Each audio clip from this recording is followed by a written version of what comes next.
Good morning, Dr. Flemings. How are Good you? morning. I'm doing well. I'm well. Thank you for joining me this morning. Yes, very excited to be here. Yes. So, for those of you who don't know me, my name is Terry Wells, and I am the host of Women Breaking Barriers. And I am so excited to talk to Dr. Flemings today about SheSTEAM and her technology background. So, without further ado, Dr. Flemings, how did you get into technology? That's a great question. I think honestly, it started my interest started, I believe, when I was about 8 years old, because my mother was she worked for the government, the federal government, Tennessee Valley Authority, and my father also worked for the government as well. And so my mom had a PC at home, and this was back in the 80s. And we used to play type on the computer. We used to take the keyboard apart, just all kinds of things that kids were not supposed to do with computers. But we would say, ooh, and we would run downstairs, look what we did, look what we did. And they're like, put that back. What are you doing? So we used to just kind of play around with them. And my mom said, well, since you keep playing, I'm going to teach you how to type. So I said, okay. So I believe maybe at 8, she taught me the home row. I had to memorize the home row, and she had a typewriter as well. And she told me, you can practice on the typewriter, but you can't practice on my computer. And I said, okay. So I would just practice the home row. And I think that started my interest, gaining my interest with computers, because we had one, honestly, at a very young age. And people used to come to our house and say, wow, you all have computers. But my mom I think she did like troubleshooting with computers for, the government. And Mhm. she had that job since she was 18 years old. So my mom retired after 30 years. So she retired very young. And so, but I think my love came from there. And my dad was a Mac person, Yes. and so he had the Mac. I remember, I believe it was like the 90s, whatever version came out in the 90s, but they had the different colors and all of that, different Mhm. monitors. He had that. So they had separate offices. And then at one time they combined in one office, but you would see all Mac on one side, all PC on another. And so I think that started, my love for just technology and understanding technology. And my father did the programs in the church. So I was very instrumental in helping him design that on the Mac. And this was like a teenager doing resumes. So just naturally doing that type of work. And I believe in college with my first degree, I studied business, Mm. actually, because I did love math. I'm a math head. But then I switched over to technology because I believe I just wanted to find something in tech, but I wasn't necessarily a computer scientist. Didn't know anything about code, but I knew how to work a computer. I understood the ins and outs of new software, and I could, navigate pretty easily. So somebody said, maybe you should try to be an instructional designer. I'm like, what is that? Okay, yeah, because I'm getting ready to ask you, what is What an is that? instructional designer? And so an instructional designer basically designs online Mm. training.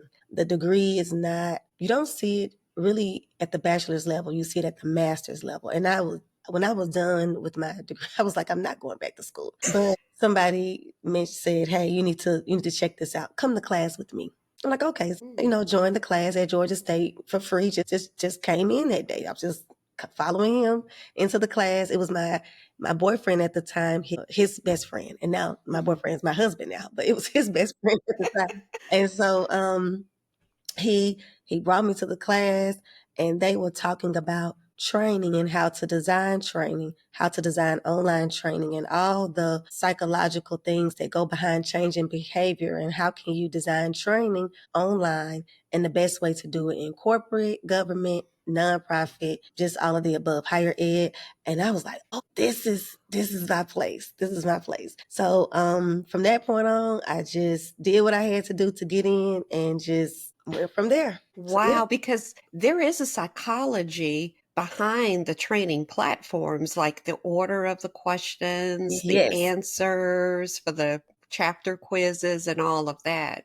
That's Yes. pretty interesting. Yes. Yes. And I have another question for you. You mentioned that at one point at home, in one room, one office, you had your dad's Macs, which, the Apple products, and then you had your mom's PC. So today, Dr. Flemings, Which is your favorite, the PC platform or the Mac or the I have Apple? it right here. You see my iPhone and you see my Android. You see, this You're is why still torn. I have both. I have both to this day.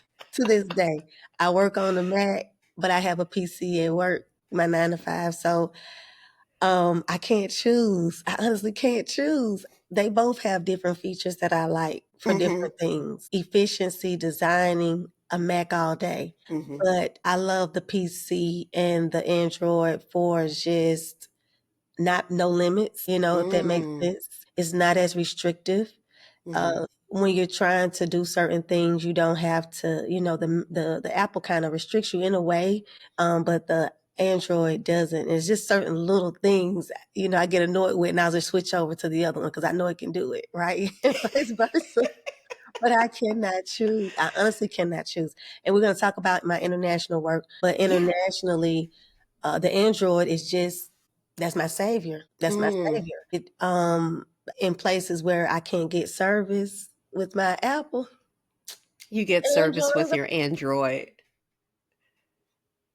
this is hard to choose. It's honestly hard, and that's why I have both. And I keep telling myself I gotta let one go, but now I let the kids play on one while I'm on the other. So that's my excuse now to keep both. But it's bad. It's so bad. But I can't choose. I honestly can't. You see, I have. Okay, because I actually know people that carry both devices, so I was just curious Yeah. because and you talked about the 80, I mean, the 80s and the old PCs like that because I remember my parents got me the first TI, Mm, Texas Instrument. And I remember when I went off to Georgia Southern, I was like, Mom, here at the Georgia Southern Computer Lab, we have like the PCs and then they have like these cool Apple computers. And I was like, I want one. And she was mm, like, Do you know how much they are? mm. No, we're not getting you one. And now in our home, everything is Apple. So, except for my husband's work computer, it is PC. So, okay, well, great. So tell me about SheSTEAM because you do a lot of work internationally in Mhm. Africa. So tell me about how SheSTEAM started Uh-huh. and what was the purpose of it and all of that fun stuff. So, well, I will start with my journey going overseas. I think I just went on a trip in 2000, I believe 11 was my very first trip. Just joined a study abroad, and there was a professor that said, "I'm going to Africa. Do you want to go?" And I'm like, "Okay, I never been. Maybe I should think about going. Okay, I think I want to go, and maybe this is a trip of a lifetime because when you go as a student, they do give you scholarships. You have a guide. You have other people going, so it's kind of it's very safe. So I felt safe in that regard. I didn't have to like plan a trip on my own. So Hmm. if I was gonna go, I felt like I needed to go now because I probably would not go any other time. Right. And so I went on the study abroad trip. I went to South Africa. That was the first country. And when I went, I was in shock, honestly. I was in shock by just everything that I saw. It wasn't what they typically teach us about Africa. So just the development of the city. We actually went to Durban. Mm. And Durban, if you know anything South Africa, Durban, you don't hear about Durban much. Durban is very beautiful. It's a coastal city. And so when you get out from the airport about 5 minutes, I would say about 2 miles, you can see on the right hand side, you see the mountains, beautiful hills of mountains, grass, just gorgeous. That And on the sounds left hand great. side, you see the ocean. Yes. So I was like, just like, It's like wait the a best of minute. both worlds. Yeah. So just in shock, just in complete like, whoa. Now we did drive 3 hours away from the airport Hmm. up in the mountains, and I was scared because it was roads were narrow and it was like going higher and higher. It's like woo! But we were in the rural, and honestly, I think for me, I needed to start in the rural Hmm. to get an appreciation of the country, just or the Hmm. continent. Because when you go, we went to the rural first and we had to understand culture. We went to KwaZulu Natal, if you know anything about that name, or King Hmm. Shaka, Shaka Land, the Shaka Land movie. Oh, yeah.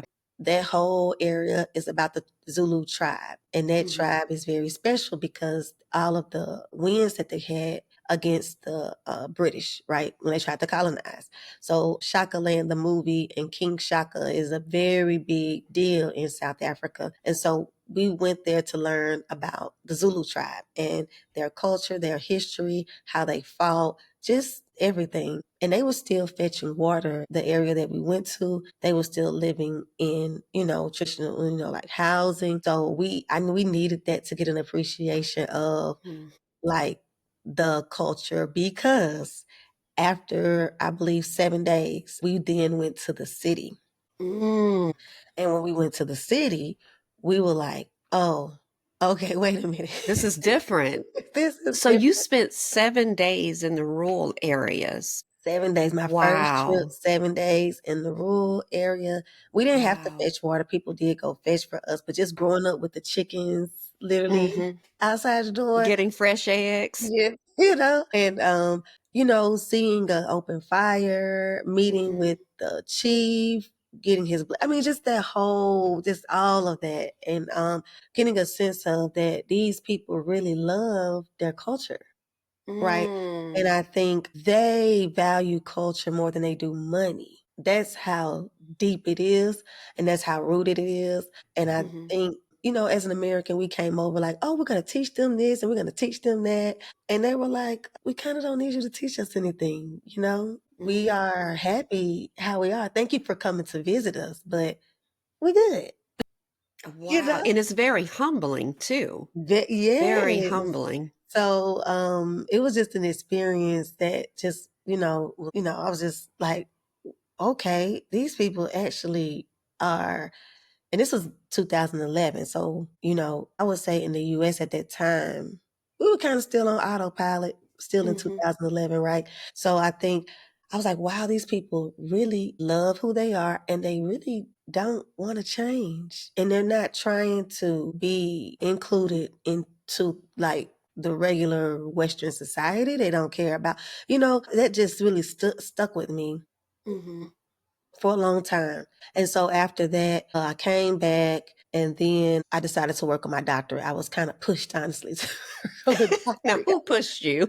No, because it was a professor. And she told me, she was like, I don't know many people. I had written papers about the work I did, what I saw. Mhm. And she said, you need to continue to write, but you need to go work on your doctorate. And I'm like, Mhm. oh, I don't want to do that. I just, I was just writing about my experience. And she said, yeah, but you need to write. You have something to say. You need to continue. And Mm. she pushed me. We had to present at UGA. We went to present in Texas. She really was putting my South Africa work out there, honestly. And she said, if I can find you funding, will you go? And I said, okay. And she did. She found it. She found it. I Mhm. think I had 3 universities to choose from, but she found it. And I stayed at Georgia State because they had, at the time, there was a professor that was from Africa, really excited about technology in Africa. And that's why Mhm. I said, oh, this is what, because typically with your doctorate, you want to find a research area that another professor is interested in, Mhm. and then you connect with that person. That's how it goes. Okay. So she was really, had kind of done some of the work. She was interested. So out of all the people that I met with, because I met with different universities, she was the one that had the most passion. So I said, okay, I'll go here. I'll apply, and I said, okay. So in the beginning, I thought, oh, I can do international work. I'm going to go to Dominican Republic, Jamaica. Mhm. I'm going to be writing my papers, and on the weekends, I can go have fun, right? That wasn't the case. First, she said, well, what are they doing in Jamaica with technology? I said, everybody has technology in Jamaica, And she was like, but what are they doing with it? And I'm like, Mm. they're on the phones. She's like, come back and go do some research and figure out what they're doing. Okay. Mhm. So the long story short, we went through about 5 of the fun places, right? Jamaica, Dominican Republic, Puerto Rico. I went through all of them. And unfortunately, she kept saying no, no, no, no. She knew you needed to be back in South Africa. Yeah. So she said, why don't you look at the other side of the world? And I'm Mhm. thinking, no, if I want to. But okay, she said, go online, see what US aid is sponsoring in relates to technology, and you need to contact them. And I'm like, they're not going to answer the phone. Well, They did. They answered the phone Mhm. and they said, "We're working on a project. It's in Bangladesh, South Africa, and Ghana. And we need a student researcher to go and, we wouldn't mind you going to work on the project. And, we'll connect you with the organizations." And they did. And so I met with all of them. And I thought I was going to go back to South Africa, but I ended up going to Ghana. Okay. I just knew I was going to South Africa, but Ghana said yes first, and it was an easy situation. And so going to Ghana, I did all of my work around technology and maternal health with women Mhm. and girls. And so I was surrounded around a lot of girls a lot, all the time. I was doing this research for 4 years. So I'm back and Mhm. forth between the US and Ghana for 4 years. And Wow. I was able to meet so many girls and so many women. And guess what? They used to always see me on my phone. Mm. And they said, "Can you teach us how to use the phone in a productive way?" I said, And how old were these girls? They may have been maybe like 15, 16 years old, like high Wow. school.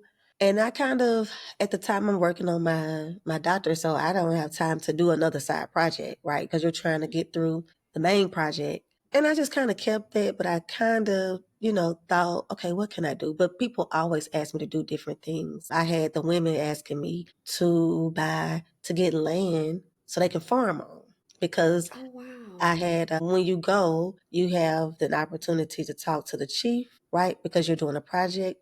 And so they see that, women don't get to just talk to the chief. That's not something you just go make an appointment with the chief. No, no, no, no. Mhm. So you have to be doing something that's impactful for the community to get a meeting with the chief. And Mhm. so they just saw that and they said, "Oh, this girl, she probably can help us." Right? Wow. So that was kind of my first kind of like little nugget, like, "Oh, help, can you do this?" And from there, I left Ghana and then I started doing work, because once I graduated, I would say all throughout my doctorate, I was going to Ghana, but then I also got opportunities to go to other places like Ethiopia and do some work, Mhm. Kenya to do some work, Zambia to do some work. So I was kind of, because I'm a student, so students, the good thing, you're kind of like able to move easily. You get funded easily. So, Mhm. because you're not requiring a lot of funds, you're just, here, there. But then COVID hit. I had graduated and COVID hit like the following year, right? And Mm. so when COVID hit, one of my students from South Africa that I was at a school, she said, "Hey, can you start an online group of girls and maybe you can help us talk about girl empowerment and technology?" I said, "Okay." So I did that.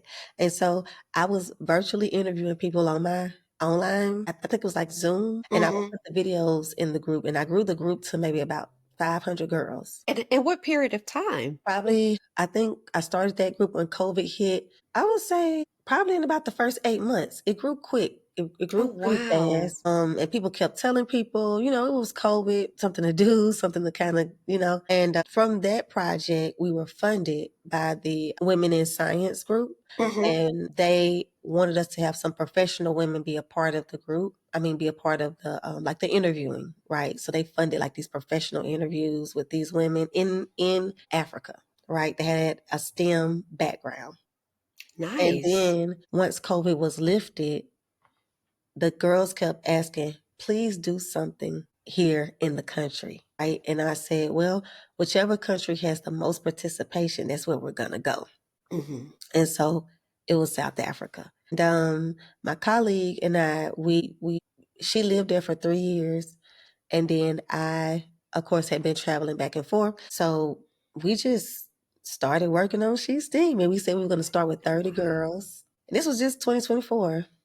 And we ended up with 300 girls. Wow, because I've seen all the great pictures of your workshops with the girls in South Africa, and I was just I mean, I was thinking that you'd had this program for like 10 years. No, it was Wow. fast. We're still like trying to catch up. I feel we had the first, 2024 was our first one. 2025 Mhm. we just had in January, and we had 450 girls. So now we're growing fast, but we had the first one in Wow. Limpopo. The second one was at in Cape Town, and we have them at university, so it's with the University of Cape Town.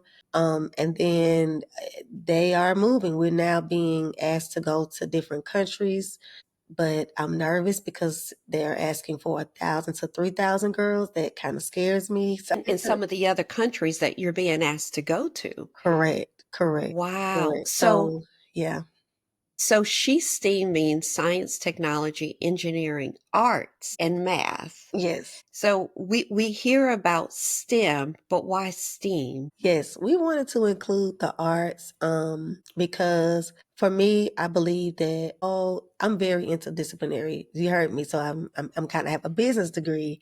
Mhm.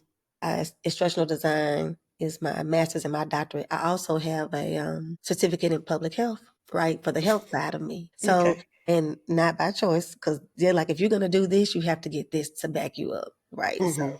but being interdisciplinary, I believe that the arts has STEM in it. So, for example, we have workshops. So SheSTEAM is like an all-day summit. We start in the morning early, around 7 o'clock in the morning with breakfast. We have a plenary session where we have speakers. Then after that, we break the girls up in different groups, and they have different workshops. We have anywhere from 8 to 10 workshops, and some of the workshops can include like content creation, right, which Mhm. is kind of arts based, but it's also tech, right, technology, Mhm. and then it's also being creative. And we also had the first year we had chemistry and cosmetics. So that's still bringing in the arts and bringing in the Okay. science. So that's why we wanted to make sure that we focus on STEM, but also the art as it relates to girls, right? When you think about any kind of makeup products, when you think about music or even building an app, and if it's for a young lady, just having that art side to it or being creative. This year we hosted our hackathon. That was the second half of our day. And the Mhm. girls had to have a challenge, and most of them included their answers or their presentations included things that were for other girls and other women, which was interesting. I Oh, thought that was wow. very interesting.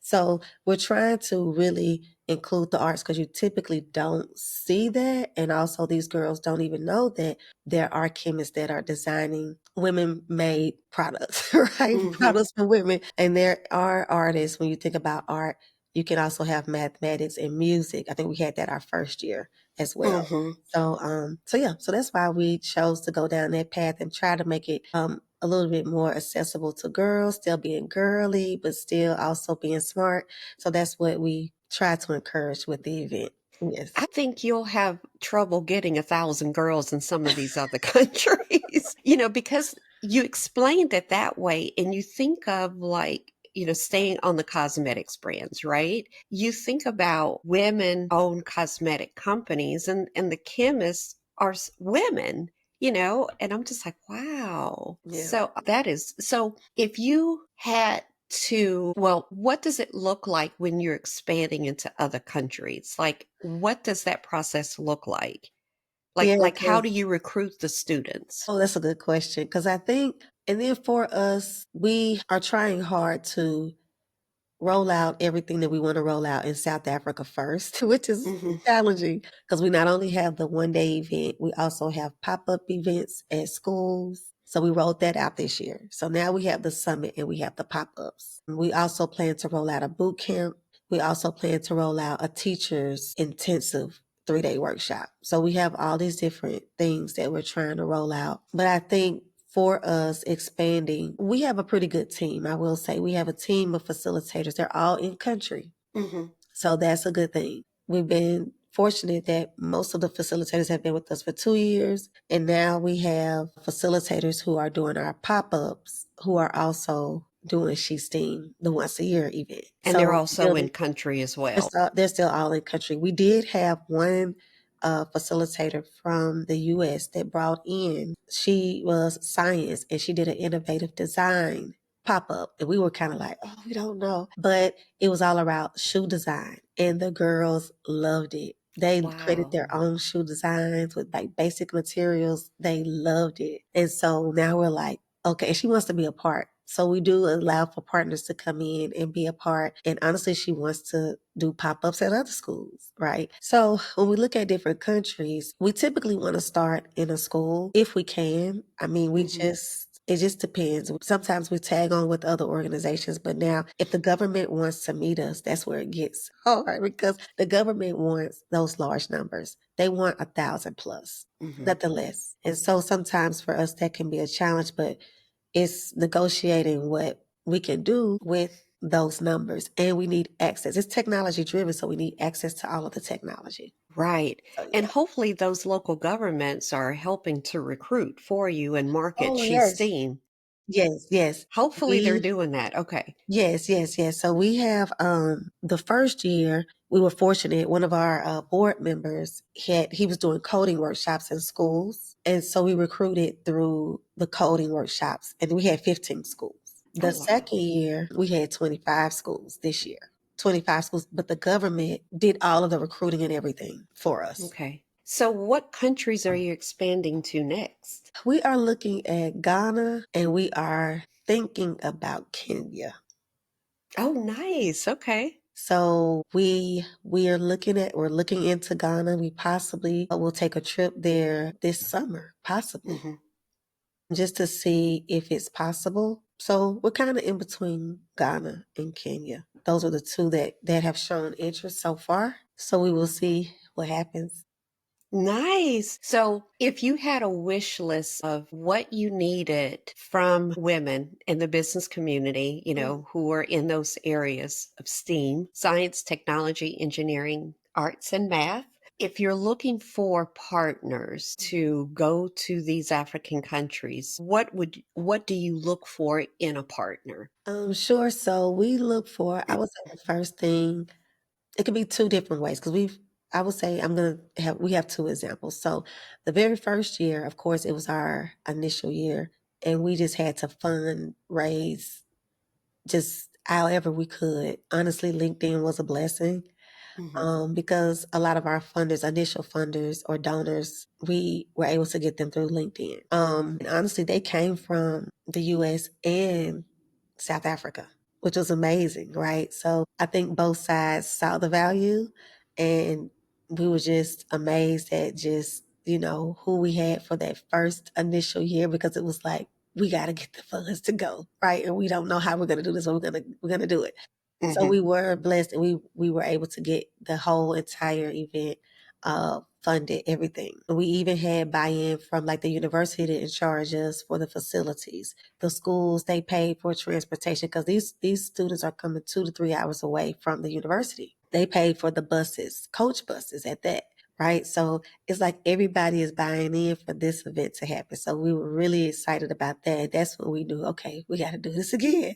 Hmm. So in terms of partnership, the first year we partnered with organizations that just wanted to be a partner, just wanted to support honestly financially, whether they purchased the materials for the workshops because it is tech heavy. So we Hmm. might need access to different supplies or if they wanted to fund like we had someone fund the food, like the food, purchasing lunch for the girls or breakfast for the girls.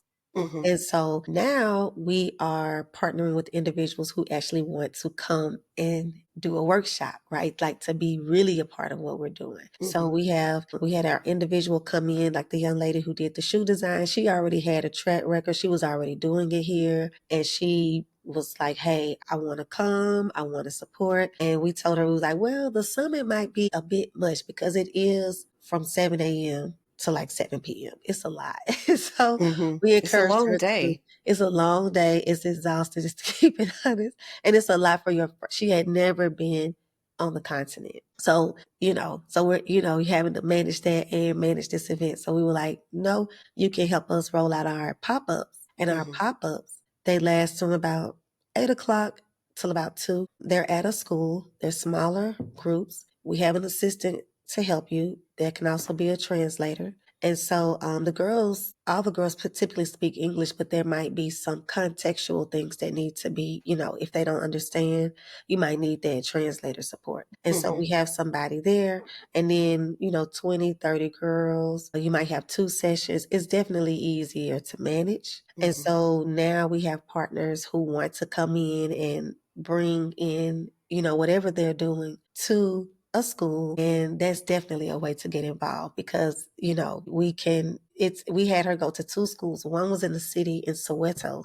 If you know anything Hmm. about that, it's like, I've been there.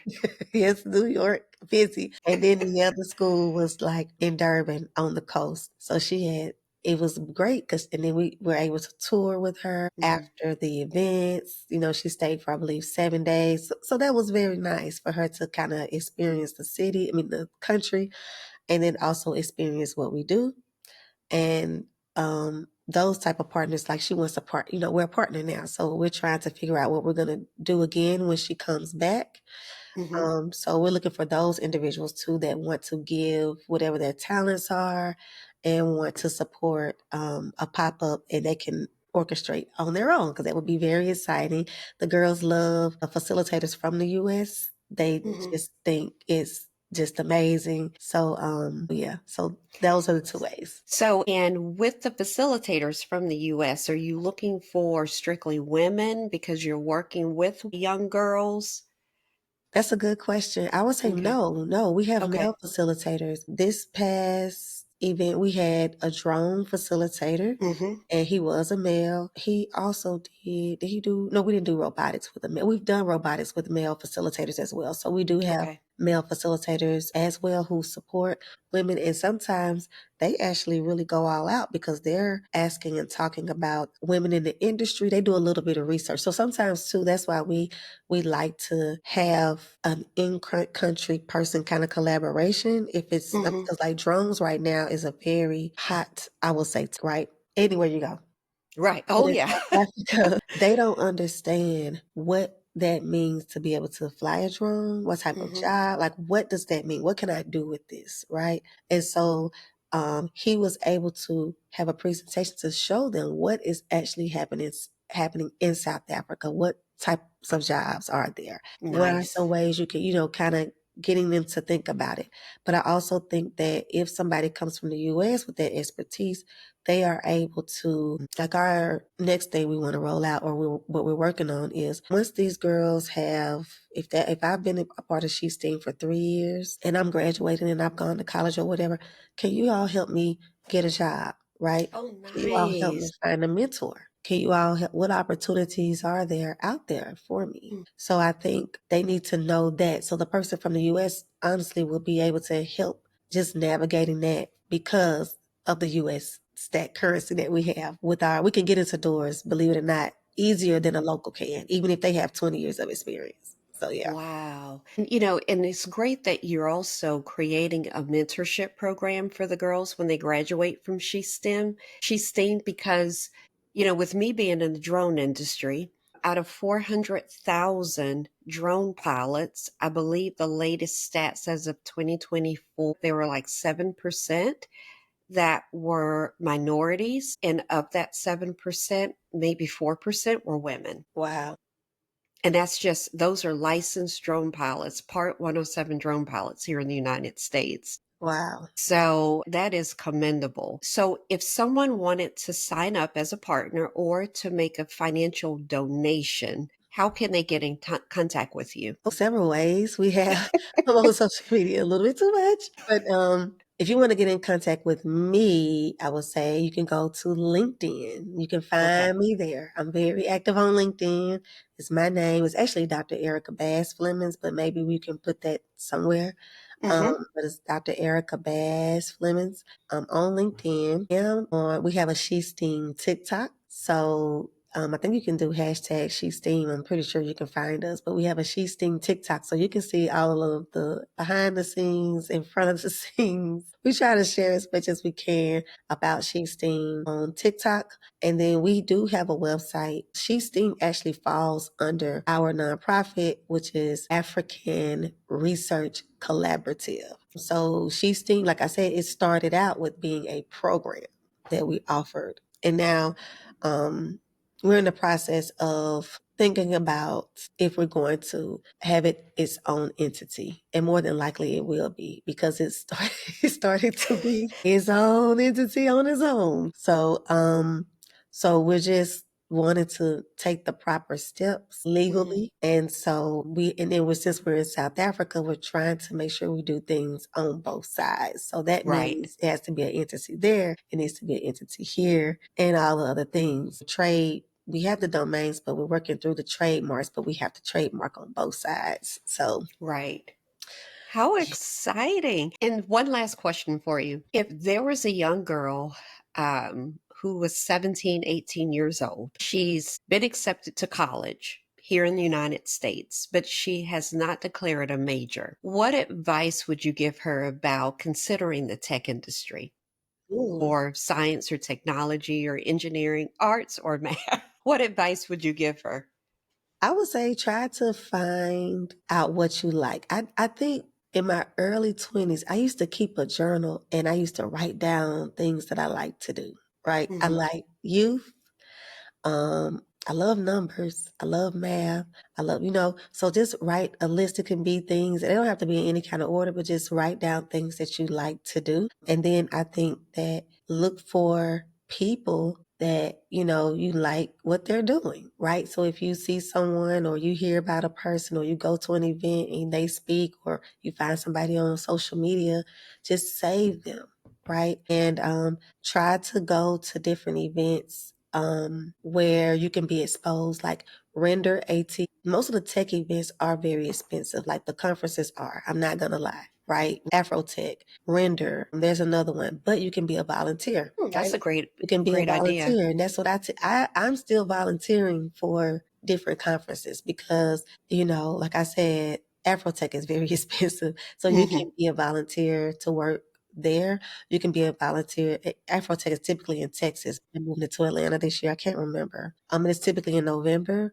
They also have a scholarship that if you are a student, you can apply for it through Google. And then a Render Atlanta, if you're in Atlanta, that conference is in May. And I think you can still sign up to be a volunteer and you can go see all of the different people, all of the different areas in tech, or it's going to be a layover between a combination between tech and engineering and scientists as well. But just try to find different events. I would definitely encourage you to just get out there because you have to Hmm. figure out what you like, what you don't like, so you can figure out how to navigate. I think for me, I just took different opportunities. Like I was in higher ed and people saw me all the time. That was pre-COVID, right?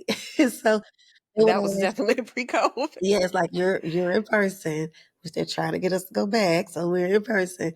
But they would see me editing a video, and they would say, "Hey, you know how to edit? Can you come and do X, Y, and Z?" And I would say yes, or Hmm. "Hey, we're going to Kenya, and we need somebody to work the presentation. We need somebody to do the presentations because we have whatever, or whatever it is. That expertise or having that tech experience helped me a lot because they're like, oh, we need somebody to go that has a tech background. So I was able to go to different countries. That's how I honestly was able to go to different, because everybody's like, how did you get to go to all these places? But I just had the skill set, and then people like, you want to go? And can you do it? I'm like, yeah, put me on the plane. I can go. I can do Yeah, it. I got a passport. I'm ready. So that would be my advice. Just try to get involved. And you might not get paid in the beginning because you're trying to build up your skill Hmm. set. And like I say, I still do things for free. I still volunteer. I Hmm. still do things. But when those paid opportunities come, they're gonna come. So just try to get as much experience and get out there. Try to volunteer. She's Hmm. seen we allow for volunteers. I just reached out to this young lady who said, hey, I want to support SheSTEAM. And I wrote her back and I said, are you a student? And she said, yes. I said, okay, look, let's try to get you a scholarship and then you can travel with SheSTEAM. She's coming to me trying to support. I'm like, no, no, no. Yeah. So I think when you do things like that or just being a part, they naturally open doors. But like I say, we accept volunteers. And even if you don't want to do work around this, it might be something else you want to get into. So you never know Hmm. the network. Um, Right. that would be my advice. Okay. Well, thank you for sharing that because volunteering and networking, if you're signing up to volunteer for a conference, that's a huge opportunity to network. So you kind of kill two birds with one stone there. So, Erica, it has been a pleasure speaking to you. I have learned so much about SheSTEAM. I thought I knew a lot, but I know a whole lot more now. And we've known each other for, I guess, about a year or so. I think so. Yeah, and I think in these last 45 minutes, I have learned so much about SheSTEAM. I'm like, I'm ready to go. Too bad I'm not in school anymore. Been there, done that twice. I know, I know, because the school, Yeah. I tell people this, always look at if you are in school, there is a scholarship for you to travel, Yes. Yes. at least to cover your plane ticket. Yes. The bare minimum, and going to the continent, that's the most expensive thing. That's the most Yes. expensive cost. So I tell Yeah. people all the time that just seek out, it doesn't have to be a formal group. Hmm. You can have your own independent course and connect with a professor. So I have a PhD for a reason, right? So I can sign Okay. off on different things, right? So yeah. Yeah. And I'm thinking you may have another business coming down the pike too. So that's a whole nother conversation. I know, but it's really good. I'm excited because, like I said, I started going and started my journey really 2011, I believe. I feel like because I was married in 2012, and the first trip I took to Africa, I came back. My husband proposed in a month, that quick. Wow. He missed you. We had been dating for 3 years, and he's like, "Okay." So So I need to I travel think, more often without him. yeah, like okay, it was so funny. So I think that just thinking about, going over, and at the time when I was going to Ghana for those years, was Hmm. nobody traveling that looked like me. Hmm. Nobody. I mean, people would maybe go for vacation. I would see maybe 2 or 3 people on the plane, but it was just like, "You're from America?" They could not believe it, right? Like, Wow. just could not believe it, especially in Ghana.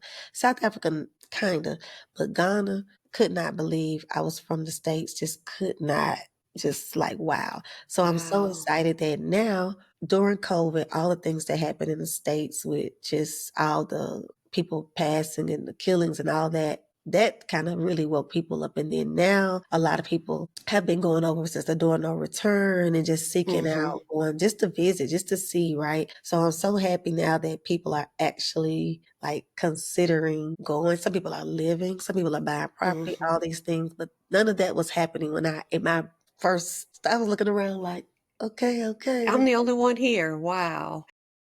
You So I know, think that's exciting, and I just had a pretty good journey with just trying to be going back and forth because I do have other businesses, as you know, hmm, that are I have a joint team. One of them is an all women's, and it's joint. We just started it about 3 months ago, but it's truly a joint team with half hmm, South African, half the U.S. So yeah, so I think that I'm excited about just how everybody is in the spirit of going back, whether you're gonna visit or live. I just think it's hmm. great, because there's so much Yeah. potential over there and on this side as well. Us connecting, doing things in that connectedness. Yeah. Yeah, our first trip, my husband and I went to South Africa, to Johannesburg, Joburg, in August 2023 for my Uh, birthday. And we spent about 3 days in Joburg. And then we went to East Africa, to Mauritius.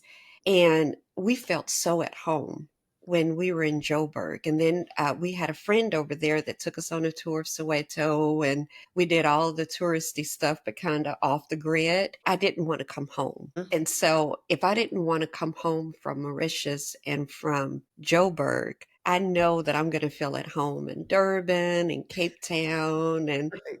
those are on our list, and also Ghana, because if you think about that heritage from where we came from, Yeah. visiting the door of no return, and I know that's a humbling experience for anyone, but I just remember checking into our hotel in Joburg. We stayed at the Hilton in Sandton. Mm-hmm.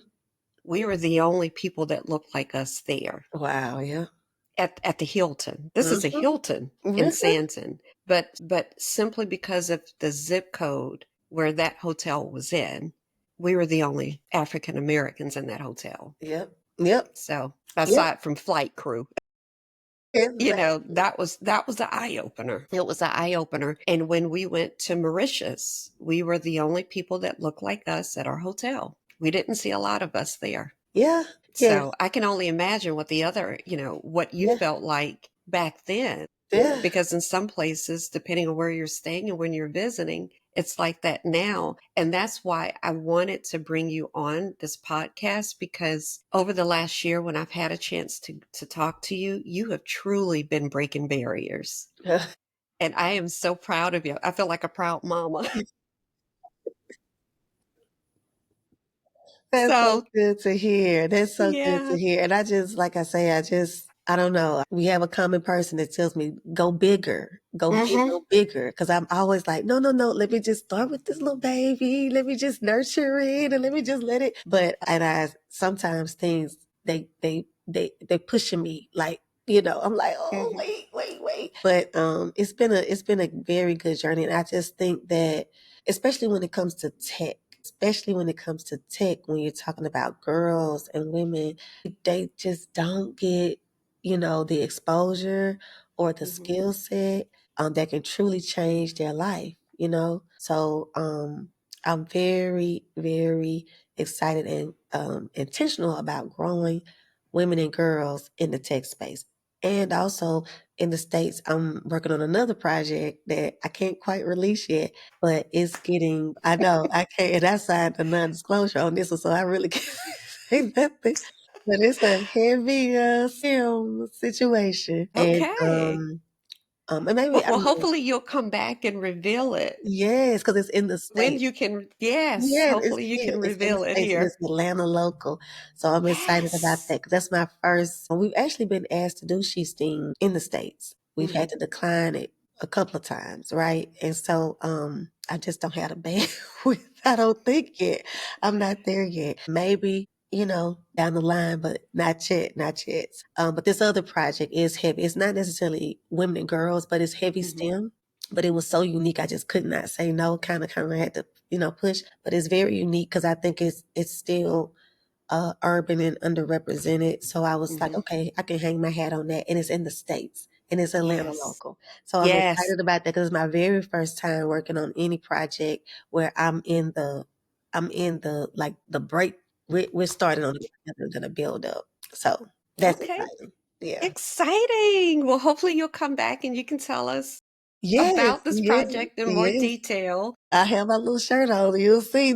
Yes, we're excited. Well, thank you so, so much. This has Yes. been truly enlightening. And I will make sure that everyone has your contact information. So Okay. if they want to volunteer, if they want to donate, or if they want to travel abroad with you all on your next trip this Yeah. summer, that they will have all of your social media and your contact information. So thank you so much, Dr. Flemings, for joining us today. Yes, thank you so much. Happy to be here. And I love women breaking barriers. Thank you. See you later. Okay, bye bye.